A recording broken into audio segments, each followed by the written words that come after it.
I'm going to start as Muslims do in the name of God. In Alhamdulillah, wassalatu wassalamu ala Rasulillah. To proceed, my dearest brothers and sisters in humanity, I greet you with the greetings of peace. Assalamu alaikum. Today, we're going to be talking about a man that came from the 7th century Arabia that I believe changed the world. And this man is the Prophet Muhammed sallallahu alaihi wasallam, upon whom be peace. Now, the Prophet Muhammad, upon whom be peace, he made a claim 1400 years ago. And this claim, I believe, is an eternal claim. And it lasts the test of time. The reason I'm saying this is because we can articulate a very positive argument using our rational capacity, our reasoning, our intellect, our common sense. We could use this to assess whether his claim was true. And this claim was, I am the messenger of God. I am the messenger of Allah. And interestingly, we can assess this claim in the following way. Number one, he was actually lying. Number two, he was deluded. Number three, he was both lying and deluded. Number four, he was speaking the truth. And there is a fifth hidden one, which is that it's based on legend. That the whole history concerning his life and even his claim is legendary, meaning that we can't really believe in the Islamic historical narratives. So let's continue with using our mind, using our rational faculties and capacity, and assess this logical structure, or these logical possibilities. So let's take the first one. Could he be lying about his claim? He made a claim that he was the final messenger of God. Could he be lying? Well, let's look at his life. I would argue to claim the Prophet Muhammad, upon whom be peace, a liar would be equivalent to rejecting that our own mothers are our mothers. Why am I saying this? Is because, for example, what is the proof that we have that my mother is my mother? Or your mother is your mother? We don't have any proof. I mean, no one's going to claim they have a DNA certificate at home and that's the only reason they believe that that's why their mother is their mother. No, of course not. Why do we believe truthfully, with certainty, that our mothers are our mothers? The only reason we do that is because of what we call authentic and valid testimony. The testimony of your own mother, the testimony of your father, of the doctor, of the midwife. So you have 4 or 5 testimonies, if you like, that show with good reason that your mother is your mother. But interestingly, we have 10,000 authentic and valid testimonies concerning the truthfulness of the Prophet Muhammad, upon whom be peace. And these were the 10,000 companions of the Prophet Muhammad. So this is interesting. I mean, if these testimonies are true, then if we reject them, it's like rejecting our own mother, because we only have about 4 or 5 testimonies for our own mother. But for the prophethood of the Prophet Muhammad, upon whom be peace, we have 10,000. And this is an interesting argument via the epistemology of testimony, if you like, which is, epistemology means the study of knowledge or the study of belief. And testimony, when it's authentic and valid, is actually a valid source of knowledge. But there is a greater argument against claiming that the Prophet Muhammad, upon whom be peace, is a liar, which is, to claim he's a liar would be to claim that no one has ever spoken the truth, because the psychological profile of the Prophet Muhammad, upon whom be peace, is not in line with the profile of a liar. I studied psychology at university, and when you look at the life of Muhammad as a man, you would see that it's impossible to claim he was a liar. Why? Because he had a simple message. His simple message was, La ilaha illallah, which basically means there is no deity worthy of worship but the deity, Allah, al-ilah, the deity. And he wanted to announce this to mankind regardless of context. I mean, he was offered riches, power, women, money, everything. And he rejected it just for the message. He was tortured. His companions were tortured and killed. He was so hungry when he was boycotted from his beloved city, Mecca, that he was tying 2 stones to his stomach. He traveled to a town in Arabia called Ta'if. And he told them, just worship the one true God. And children of the town would stone him for hours. and the blood was running down his legs, where the historians and the scholars say that his sandals were stuck to the sand. He made all of these sacrifices just for a simple message of La ilaha illallah. We also know he was very brave in the Battle of Hunain, when he was defending Muslims and non-Muslims of the state. There were thousands of arrows in this battle, and his companions and the army had to inevitably retreat. But he was still marching forward, and he said, I am the messenger of God. I am not a liar. Such bravery. How can this be the product of a liar? How can this life resemble the life of a liar? Because we know from a psychological perspective, a liar lies for some worldly gain, honor, glory, riches, power. He rejected all of this. He was poor. There was no smoke coming out of the house of his wife for 6 months, meaning there was nothing to cook. So really, just think about it. Is this a man who we can claim is a liar? The onus of proof is on the one who's making the claim that he's a liar. We have no proof when we look at his life. This is why I say, to say that Muhammad, upon whom be peace, is a liar, is to claim that no one has ever spoken the truth. So we know he couldn't have lied. Let's go to the next option. Maybe he was deluded. Maybe he was crazy, or he was a madman. Now, we know this straight away can't be true just by looking at his teachings. Look at his teachings, his prophetic teachings known as a hadith, plural, or hadith in singular in the Arabic tradition. Now, his teachings are quite phenomenal.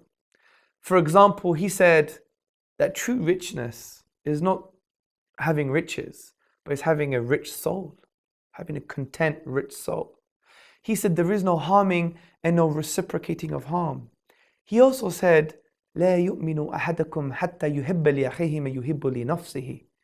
This is the Arabic version. And in English it means, you don't truly believe unless you love for others what you love for yourself. The Prophet Muhammad, upon whom be peace, said, if you don't show mercy, you will not be shown mercy. The Prophet Muhammad, upon whom be peace, said that when you put compassion and kindness in something, it elevates it. If you remove kindness and compassion, it degrades it. And we have various other prophetic traditions concerning geopolitics even.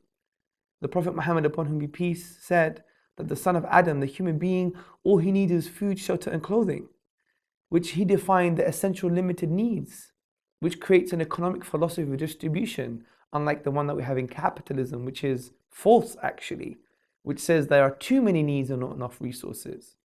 It's a false geopolitical reality where we know, according to the Food Agricultural Organization, that there are enough calories on this planet to feed 3 planets. So are these teachings the product of a deluded man? Of course not. But there is an even stronger argument, because when we look at his life, there were various instances and context that he could have used to support his delusion. For example, he could have said, yes, that happened because I am truly a prophet, I must be right. But he didn't do that. An example of this is there was an eclipse of the moon when his son Ibrahim passed away at early age. And all the Arabs said, he passed away because, rather the eclipse happened because your son passed away. But the Prophet Muhammad, upon whom be peace, said, no, an eclipse happens for no one's death. So we have no good reason to believe he's deluded by looking at his teachings and looking at his life. Could he be both? Well, we know he wasn't a liar and he wasn't deluded. So if you add both things that are not true, then it's still not true. So he couldn't be both. So the best explanation is that he was speaking the truth. It's a very simple, profound argument. But remember, the 5th option, there was a hidden option, which is it's legendary. Because if you do look at the life of the Prophet Muhammad, upon whom be peace, actually you can only conclude he was speaking the truth. This is why Professor Montgomery Watt, in his publication Muhammad at Mecca, he said, to claim Muhammad an imposter creates far more problems than it solves. So if you do look at his life, you know that he must have been speaking the truth. The only counter argument is that his life is based on legend, it's not true. But this is a false misrepresentation of the Islamic historical science, because the way the Islamic scholars preserved history concerning the life of the Prophet Muhammad, upon whom be peace, is actually a very robust method. It is called in the Arabic tradition ilm al-hadith, the knowledge of hadith. And it's an amazing science, because what we have is not only a text, which is called the matan, but an isnad, which is a chain of narration. And everybody in the chain of narration must have met each other, okay? Like A must have met B, and B must have met C, and C must have met D. And each person in that chain must have a biography, which is called ilm al-rijal, the science of people. And we have 10,000 biographies of narrators. And we must conclude they were truthful, that they never lied, they were not sinful, they were not unrighteous. So we know that they're all valid, authentic or validated people along this chain. And this is a very brief glimpse at the history of science from the Islamic perspective. So we have a matan, a text, and we have a chain of narration. And this is quite profound, because each person along the chain is authenticated. This doesn't even happen in Western history sometimes. I mean, to reject the Islamic model would be to reject Aristotle, because we know Aristotle only came to us via Plato. Or it is to reject 1066, the Battle of Hastings in England, because those narratives came via testimony as well, whether it's written testimony or oral testimony. And our science is quite detailed, because we have biographical data of everyone along the chain of narration. Now, obviously, you have various scholars like Shah and others who say that, we can't trust these narratives because they're biased. But when someone claims bias, they have to prove it. Because when you look at these prophetic traditions, you have some that claim the Prophet Muhammad, upon whom be peace, fell off his horse. There are some women who came to the Prophet Muhammad and showed them the sanitary towels. I know that's very crude, but the reason I'm mentioning these prophetic traditions is to show that these were contrary to the Arab culture. So for you to claim bias, you need to prove bias, because these traditions go contrary to the Arab culture at that time. So the bias claim is not a valid claim. There's also another claim, according to Shacht, the Orientalist, and he says, well, we don't have early isnads or early prophetic traditions recorded textually. This is actually false. We have various compilations in the very early period of Islam. Now, obviously, this is a big topic, but I just want to show the robust nature of the way we record our history. And to reject our history is equivalent of rejecting the Battle of Hastings, the existence of Aristotle. So we've dealt with this contention, therefore we can still claim that the Prophet Muhammad, upon whom be peace, was actually speaking the truth. My dearest brothers and sisters in humanity, peace be with you. Today I'm going to be talking about a miracle of the Qur'an. It's a very special miracle, and it is the linguistic and literary miracle of the Quranic discourse. Now, before I get into that, I really want to discuss what do we mean by a miracle, because traditionally in Western philosophy, if we read the likes of David Hume, he actually talked about a miracle in the following way, and he said it is a breaking of a natural law. And he actually had a contention to this, because he said, look, natural laws are what? They're just patterns that we perceive in the universe. There are inductive generalizations of patterns we perceive in the universe. We take a particular set of pattern or of the pattern, we assume it's always going to be the same. And therefore, if something breaks that pattern, does it really mean it's a miracle? No, it doesn't. It's very incoherent, isn't it? Because maybe it's an exception to the pattern, or we haven't been looking hard enough. So the point is, it's an incoherent perspective of what miracles are. I think from the Islamic philosophical perspective, the following definition of a miracle is far more coherent. Now, in Islam, we describe a miracle as an act of impossibility. Now, what we mean by impossibility is not in formal logic. What we mean is that we can't find a natural explanation when we exhaust all natural explanations for a particular event. Let me give you an example. The Quran talks about Moses. Musa alayhi salam, upon whom be peace. And this is similar to the other traditions like Christianity, that Moses spoke to the Pharaoh. And in the Quranic narrative, Moses threw down his staff. He was told to throw down a wooden staff, and it turned into a snake, and it ate other snakes, the illusory products of the magicians at that time. Now, interestingly, this is actually a miracle because it's an act of impossibility. It has nothing to do with breaking natural law per se. It's more of we can't actually explain it in a natural way, because you take a wooden staff, and no matter what you do to the wooden staff, which is an inanimate object, it will never become animated like a snake. It is impossible. No matter what we do with the natural environment or the natural thing, which we now call the staff, if we cut it, slice it, put lemon on it, whatever the case may be, whatever we do, it will never turn into a snake, ever. If we exhaust all possibilities, it will never turn into a snake. So this is an act of impossibility. We can't find a natural explanation. So it's a sign to the divine. It's a sign to the supernatural. This is a far more coherent way of looking at miracles. So the Qur'an is a linguistic miracle. Now, why am I saying this? Because the Qur'an is an act of impossibility. Because when we go to the finite letters in the Arabic language, 28 letters in the Arabic language, the finite classical words, the finite grammatical rules, we exhaust all combinations, we cannot produce the unique literary form of the Qur'an. We can't. Now, this whole argument actually stems from the Qur'an itself. For example, in Surah Baqarah, chapter the cow, which is the second chapter, in the 23rd verse, the Qur'an says, وَإِن كُنْتُمْ فِي رَيْبٍ مِمَّا نَزَلْنَا عَلَىٰ عَبْدِنَا فَأْتُوا بِسُورَةٍ مِّن مِثْلِهِ وَادْعُوا شُهَدَاءَكُم مِّن دُونِ اللَّهِ إِن كُنتُمْ صَادِقِينَ.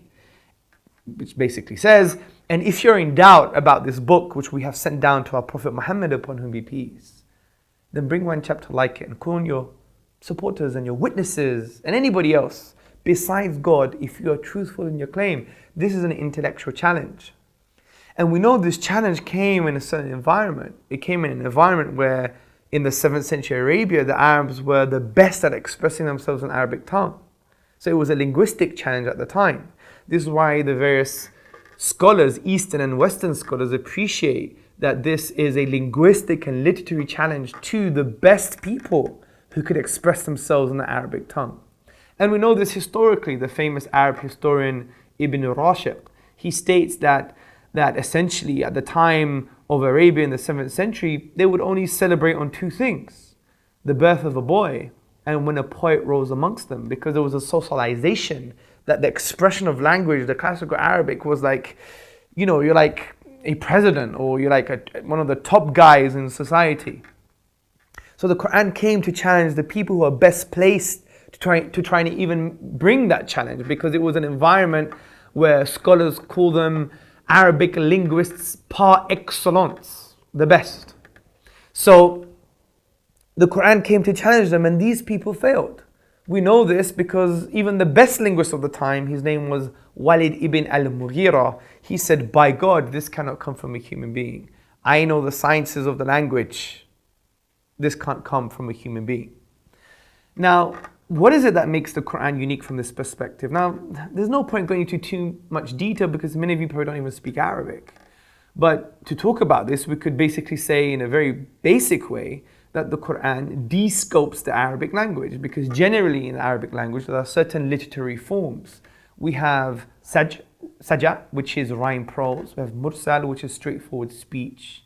We have poetry, which has 16 rhythmical patterns based upon the length of syllables, which are called the al-bihar.